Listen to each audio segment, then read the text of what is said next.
La actual crisis financiera internacional ha planteado la interrogante si también hay crisis del capitalismo, interrogante que fue abordada por Javier Higuíñez, economista de la Pontificia Universidad Católica del Perú, durante el foro público Crisis Económica Internacional que se nos viene, organizado por la Red Peruana por una Globalización con Equidad, Red G, la revista Bajo la Lupa y el Colegio Médico del Perú.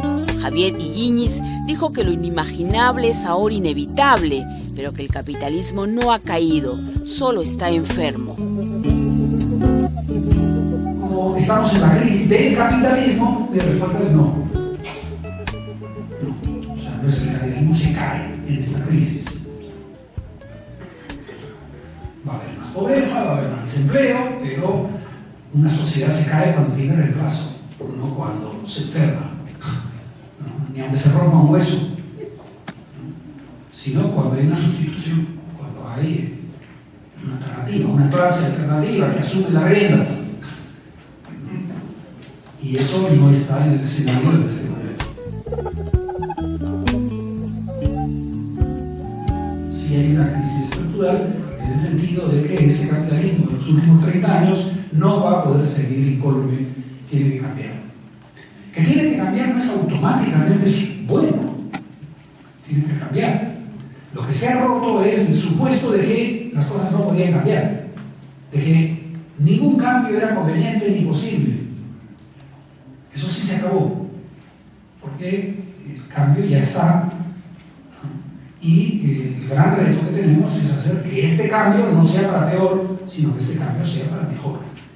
Ese es el reto, digamos, que tenemos.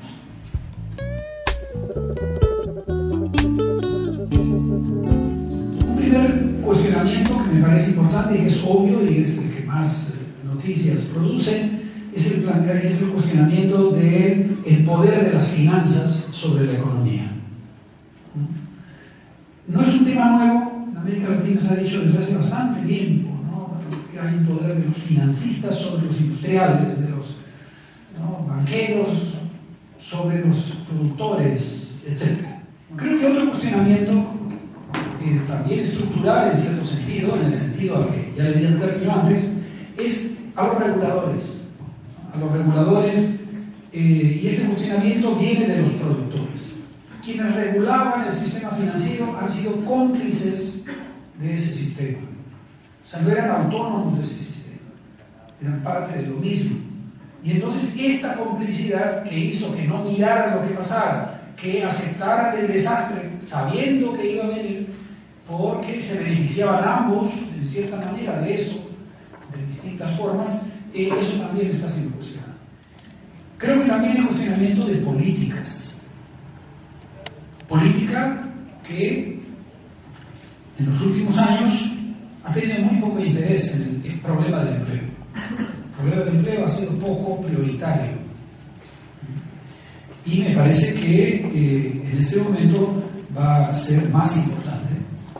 Lamentablemente sucede cada vez que el desempleo es muy grande y afecta a la situación política. El efecto de esta importancia del empleo como problema va a hacer que se va a cuestionar algo que ha sido muy poderoso en los últimos años, que llamamos en economía la teoría económica o la economía de la oferta. ¿Y qué está volviendo ahora? Está volviendo lo que llamamos economía de la demanda. ¿Qué quiere decir eso? Para que las empresas funcionen hay que lograr que haya quien compre. Creo, sin embargo, que hay cuestionamientos más de fondo que estos, que es la creciente brecha económica entre los países ricos y los países pobres. Creo que ese es el hecho más macizo, masivo, estructural en este momento. ¿Qué vemos? Lo que sabemos, ¿no?, es que con crisis o sin crisis, con crisis del 29, probablemente incluso con esta, con las crisis intermedias, con regímenes civiles o militares, con regímenes abiertos o cerrados, con economías industriales o comerciales o de servicios, la historia de América Latina y del tercer mundo es que la brecha en el poder adquisitivo del promedio de los países se está ampliando.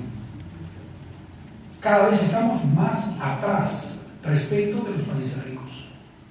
aunque avancemos respecto de cómo estábamos ayer, pero los otros están corriendo más. Y entonces en la carrera estamos cada vez más lejos de la punta, aunque estemos caminando.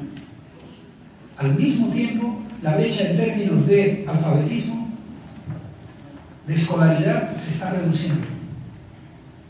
Al mismo tiempo que nuestro poder adquisitivo se está separando, la brecha en términos de esperanza de vida al nacer y por lo tanto de salud física, de capacidad de resistir situaciones difíciles y duras en términos de salud y de dureza de trabajo, se está estrechando. ¿Qué quiere decir? Estamos en un mundo en el cual el poder adquisitivo y la economía se están distanciando, mientras que nuestras habilidades y nuestra capacidad cultural y física de trabajar se está pareciendo más a la de los países ricos. Por eso tanta gente se puede ir a ir. Por eso tanta gente puede ir a trabajar en esos países. Porque ya puede dominar los idiomas, irlos aprendiendo, cosa que no podría ocurrir si fueran analfabetos, y puede trabajar duro y al castigo, ¿no es cierto? Incluso, como sabemos muy bien, porque también su capacidad de resistencia física se ha incrementado. Estamos, por lo tanto, en un mundo en el cual la distancia entre los países ricos y los países pobres aumenta en la economía, pero se reduce en lo que solemos llamar desarrollo humano. Somos cada vez más parecidos, humanamente, a los ricos, aunque en bolsillo estemos cada vez más lejos.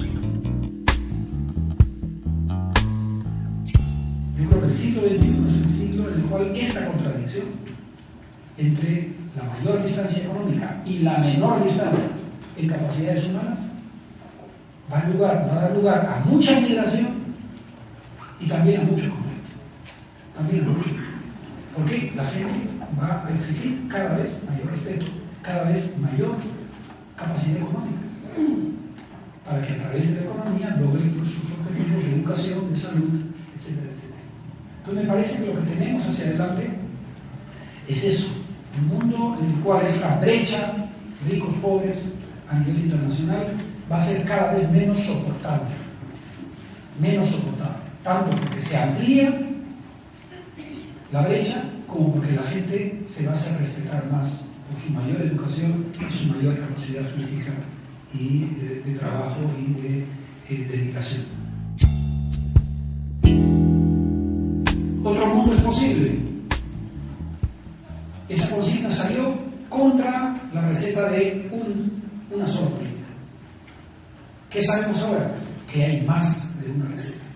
Otro mundo es posible. Puede ser peor, pero nos toca a nosotros que sea mejor. Y creo que eso es lo que nos toca y creo que podemos hacerlo. ¿Por qué? Porque la gente está cada vez más educada, hay más participación de la mujer, cada vez está más saludable, incluso en los países pobres, y por lo tanto va a exigir cada vez más a la economía que responda a sus requerimientos. Y por lo tanto creo yo que lo que tenemos es una gran marea positiva de emergencia popular a nivel del mundo, no solo de América Latina, y hará que la economía tenga que responder a esas demandas, porque la razón de fondo por la que no responde hasta ahora es porque todavía nos dejamos. Y eso es lo que yo creo que cada vez va a pasar menos. Muchas gracias.